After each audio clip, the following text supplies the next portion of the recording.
जांचा गया तो ये पता चला कि इनके पास वो नियम फॉलो नहीं किए गए जो बिल्डिंग बनाने के लिए जरूरी है। उसके बाद में इस बिल्डिंग को ढाने के आदेश कर दिए गए।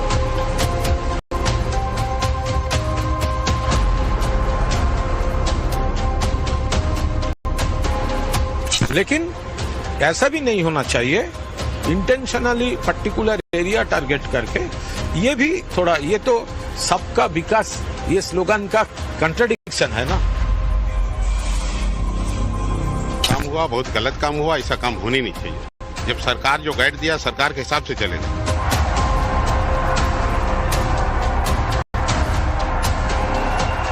भीड़ पूरा पीछे से ही आया, किधर से आया ये तो हम लोग देखे नहीं। फिर हम लोग जब भीड़ उमड़ा तो फिर हम लोग अपना दुकान बंद। कितना दिन रहेगा, क्या दिक्कत है? वंदे मातरम के लिए किसी को कोई प्रॉब्लम नहीं होना चाहिए।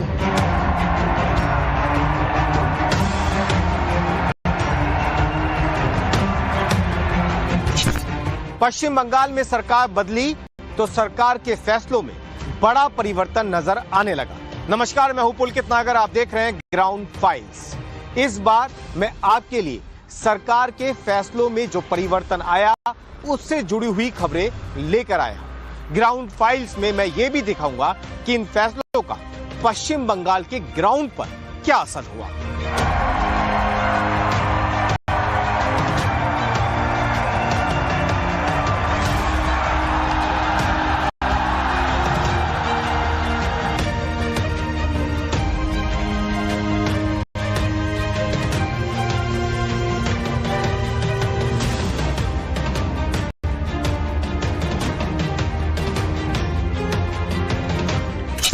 आसनसोल में जब पथराव हुआ चौकी पर तो किस बात को लेकर हुआ, आप सामने मस्जिद देखेंगे तो उस पर लाउड स्पीकर आपको लगे हुए नजर आएंगे। इसी को लेकर हाईकोर्ट की गाइडलाइन है कि आवाज सिर्फ धार्मिक परिसर तक ही रहनी चाहिए, इससे ज्यादा नहीं जानी चाहिए। इसी को रोकने की कोशिश हो रही थी। उसी के बाद में आसनसोल की चौकी को निशाना बनाया गया, उस पर पथराव किया गया। जो जानकारी है वो ये कि करीब 1000 के आसपास लोग चौकी पर पहुंचे जिन्होंने पथराव किया। चौकी के अंदर जो लोग थे उन पर भी पथराव किया और जो वाहन वहां पर खड़े थे उन्हें भी क्षतिग्रस्त किया।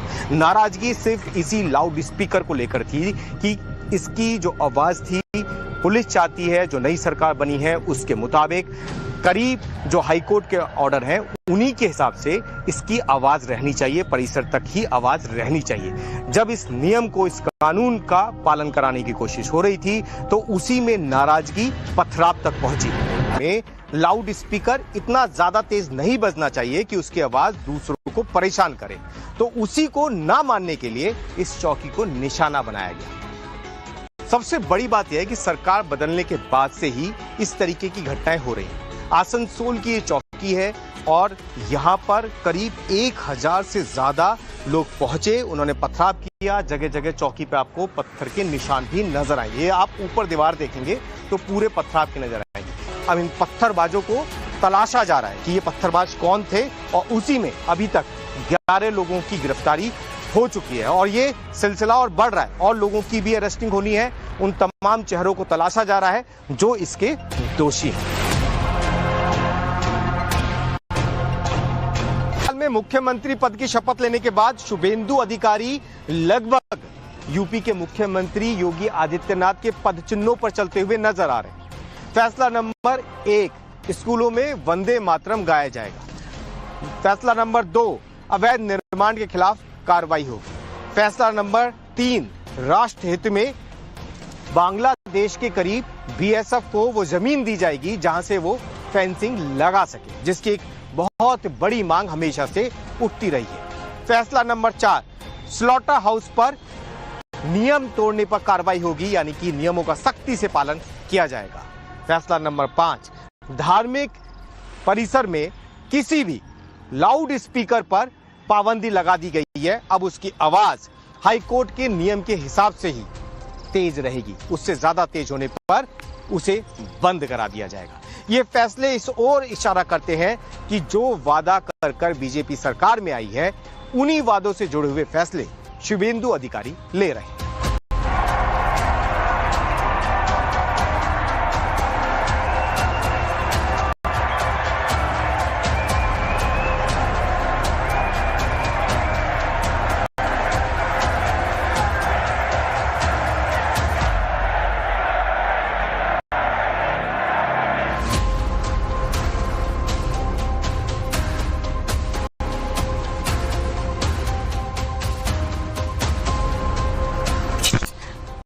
कोलकाता के तिलजला इलाके की एक बिल्डिंग की तस्वीर मैं आपको दिखाता हूँ। सरकार बदलने के बाद सबसे पहला एक्शन जो है वो यहाँ पर ही होता हुआ नजर आया। ये तस्वीर आप देख लीजिए। इसके साथ वाली बिल्डिंग में आग लगी।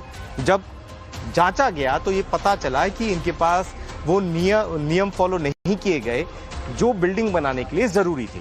उसके बाद में इस बिल्डिंग को ढाने के आदेश कर दिए गए, एक्शन के आदेश कर दिए गए, अवैध निर्माण पाया गया।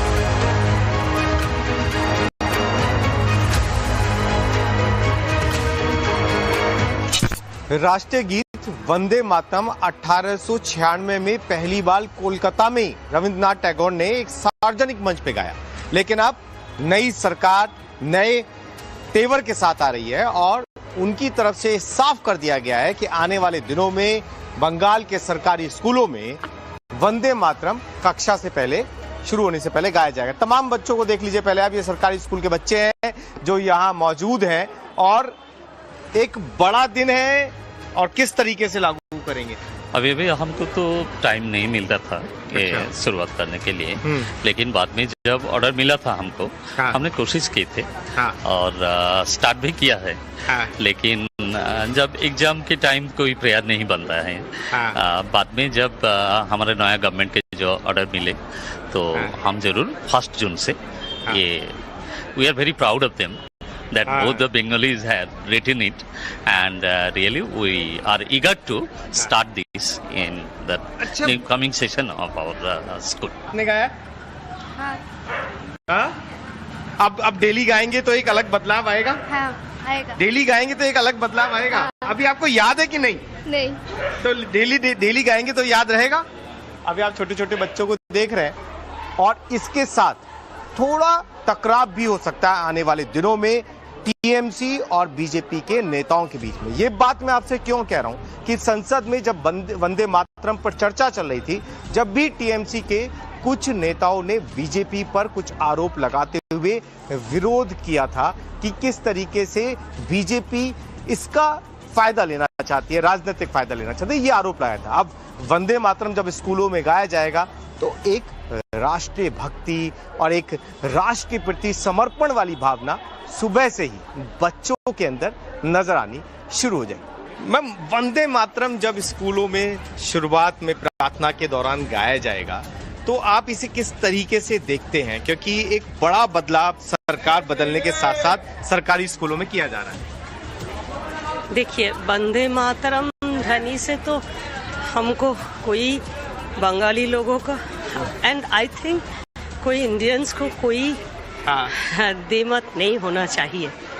ये हमारे साहित्य सम्राट जी बंकिम चंद्र चट्टोपाध्याय के एक आनंदमार्च उपन्यास में जब हम लोग फ्रीडम के लिए लड़ रहे थे, वो फ्रीडम के मूवमेंट के फर्स्ट फेज में ये उपन्यास के ये जो संगीत ये पूरे भारत को इकट्ठा करा। लगता है मतलब कि जो चीज बंगाल से निकली, जो चीज बंगाल में लिखी गई, जो चीज बंगाल में गाई गई, उसे स्कूलों तक आते आते बहुत देर लग गई।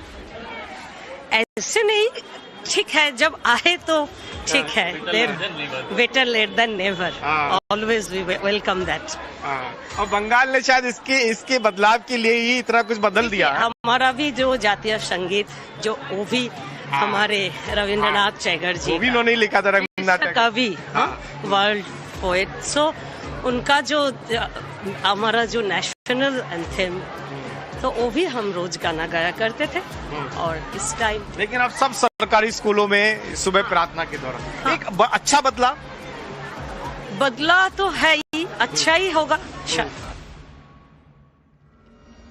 का चीफ मिनिस्टर या जो मिनिस्ट्री है इसका हर एक डिसीजन, जो भी डिसीजन ले, कुछ पॉजिटिव होगा कुछ नेगेटिव होगा, लेकिन हर एक डिसीजन को हम अगर विरोध करेंगे तो पब्लिक ये ठीक से नहीं देखेगा, तो उसका भी थोड़ा टाइम देना चाहिए। और हम लोग भी ऑब्जर्व कर रहे हैं। कोई दिक्कत नहीं है, कोई दिक्कत नहीं है। भारत का वंदे मातरम स्लोगन तो पहले से था, अभी भी रहेगा। जितना दिन दुनिया रहेगा उतना दिन रहेगा। क्या दिक्कत है? वंदे मातरम के लिए किसी को कोई प्रॉब्लम नहीं होना चाहिए।